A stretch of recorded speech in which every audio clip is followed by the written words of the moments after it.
안녕하세요. 아로마하우스입니다. 오늘은 스피어민트 에센셜 오일에 대해서 알려드릴게요. 스피어민트는 우리 치약이나 사탕 그리고 구강청결제에 많이 향료로 사용되어지는 에센셜 오일인데요. 그래서인지 스피어민트의 향기를 맡아보시면 굉장히 익숙한 향기가 납니다. 저 같은 경우에는 오히려 롯데껌에서 나오는 그런 민트 향이 굉장히 강한데요. 스피어민트는 생각보다 굉장히 부드럽습니다. 근데 스피어민트, 페퍼민트 같은 꿀풀과에서 나오는 허브 종류인데요. 스피어민트와 워터민트를 같이 접목시켜서 새롭게 탄생한 것이 바로 페퍼민트입니다. 그래서 오히려 향에 접근했을 때는 페퍼민트가 훨씬 더 강하기 때문에 페퍼민트를 우선으로 하실 수가 있는데, 페퍼민트와 같은 효과를 보고 싶지만 향에 민감하신 분들이나 또는 피부에 자극이 있다라는 분들에게는 오히려 스피어민트를 조금 더 추천해 드리고 있습니다. 스피어민트에 들어가 있는 화학 성분들은 굉장히 좀 심플합니다. 물론 지금 소개시켜드리는 두 가지 성분 이외에 굉장히 다양한 성분들이 함유되어지고 있는데, 보편적으로는 지금 스피어민트에 리모네 성분이 23%, 카르본 성분이 55%가 들어가 있습니다. 지금 제가 알려드리는 이 화학 성분은 저희 병 아래쪽에 보면 지금 넘버링이 나와 있죠.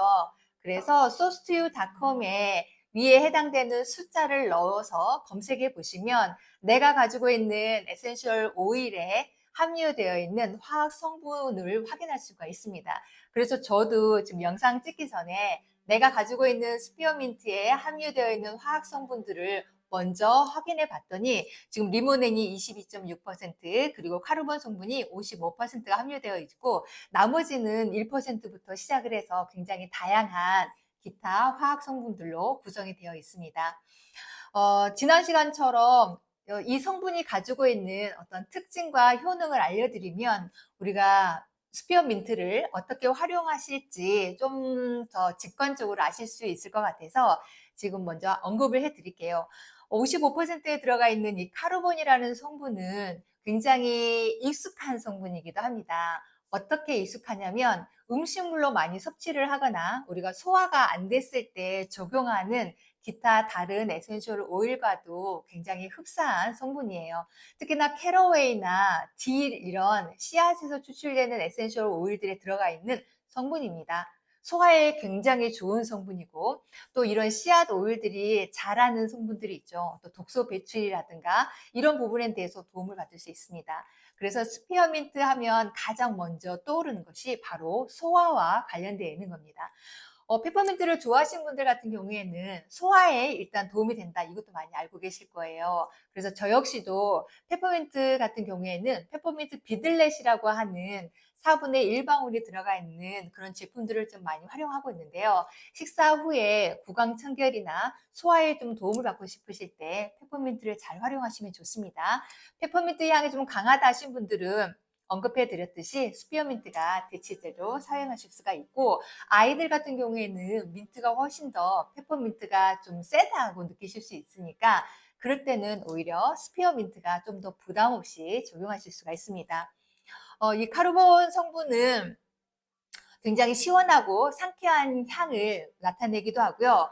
특히 위장의 부담을 줄여서 소화를 촉진하는 데 도움이 된다라고 명시가 되어 있습니다.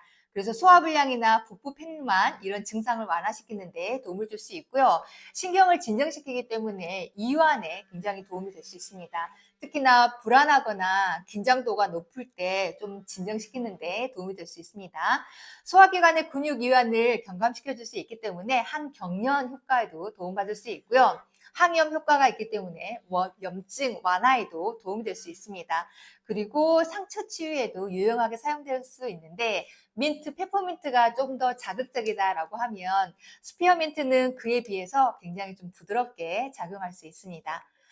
자, 이렇게 해서 카르본 성분에 대해서 알려드렸습니다. 카르본을 많이 함유되고 있는 캐러웨이나 딜 에센셜 오일들도 대부분 소화와 진정 항경련 그리고 항균과 항산화 효과 쪽으로 포인트를 많이 맞춰주고 있습니다. 그래서 혹시 캐러웨이나 딜 에센셜 오일을 갖고 계신 분들이라고 하면 같은 맥락에서 생각해 주셔도 좋을 것 같고요. 그리고 23% 정도가 들어가 있는 리몬의 성분은 우리에게 굉장히 익숙합니다. 우리가 시트러스 계열, 뭐 오렌지나 레몬, 버가모, 라임 이런 시트러스 계열에 굉장히 많이 가지고 있는 에센셜 오일 성분 중에 하나가 바로 이 리몬의 성분인 거죠. 스피어민트에도 한 23% 정도가 들어가 있습니다. 굉장히 기분 업 시켜줄 수가 있습니다. 항산화 효과가 굉장히 탁월하기 때문에 피부와 신체 건강에도 도움을 받을 수 있고, 리몬에는 특히나 항균 특징을 가지고 있기 때문에 호흡기를 통한 항균도 물론 도움이 되지만 피부 트러블이 있을 때 피부의 항균 효과에서도 도움을 받을 수가 있습니다. 리몬 내에서도 소화 기능을 잘 촉진시킬 수 있습니다. 그래서 우리가 오렌지나 또는 뭐 레몬 이런 우리 과일 종류를 많이 먹을 때도 이제 소화가 잘 되는데 이러한 성분들도 같이 염두에 두시면 도움이 될 것 같습니다. 아로마 에센셜 오일에서는 제가 역사적으로는 그럼 스피어민트를 어떻게 활용했을까 자료를 찾아봤더니 고대 그리스에서는 목욕탕에 이 스피어민트를 활용했다는 것이 나와 있습니다. 그래서 우리가 그 향소금 입욕제를 사용했던 것처럼 입욕제 대신으로 스피어민트를 활용했다는 기록이 나와 있고요. 영국에서는 스피어민트를 우유의 음고를 막기 위해 사용되어졌다라고도 나와 있습니다. 그리고 중세에는 잇몸 통증 치료와 치아 미백을 위해서 사용되었다라고 합니다. 그래서 현대에 와서 치약에 스피어민트나 페퍼민트를 활용하는 것들 또한 지금 중세 고대로부터 나와 있는 어떤 일상에서 활용되었던 걸 응용했다라고 생각하시는 것도 과언이 아닐 것 같습니다.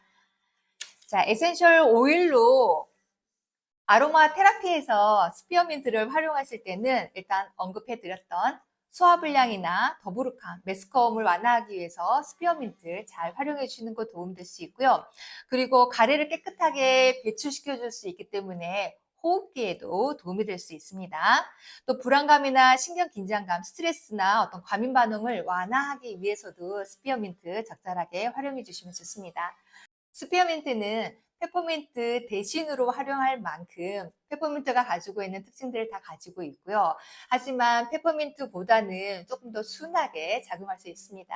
이게 호흡기가 됐던 향에 대한 민감도가 됐던 피부 적용이 됐던 민트 에센셜 오일에 대한 도움을 받고 싶으실 때 페퍼민트가 좀 강하다라고 생각되신 분들은 스피어민트를 대신 활용해 주시는 것도 도움이 됩니다. 자, 오늘은 소화에 또는 나의 기분 전환에, 구강 케어에, 그리고 어떤 진정 효과에, 그리고 상처 재생에 도움을 받고 싶으신 분들에게 스피어민트 활용법을 알려드렸습니다. 다른 낯선 에센셜 오일보다는 일상생활에서 굉장히 밀접하고 이미 저희한테 굉장히 익숙한 향이기 때문에 호불호 없이 편하게 활용하실 수 있을 것 같습니다. 자, 그러면 이번 한 주 동안도 스피어민트와 더불어서 속도 편안하고 기분도 상쾌한 그런 일주일 되시기 바랍니다. 오늘도 함께 해주셔서 감사합니다. 안녕히 계세요.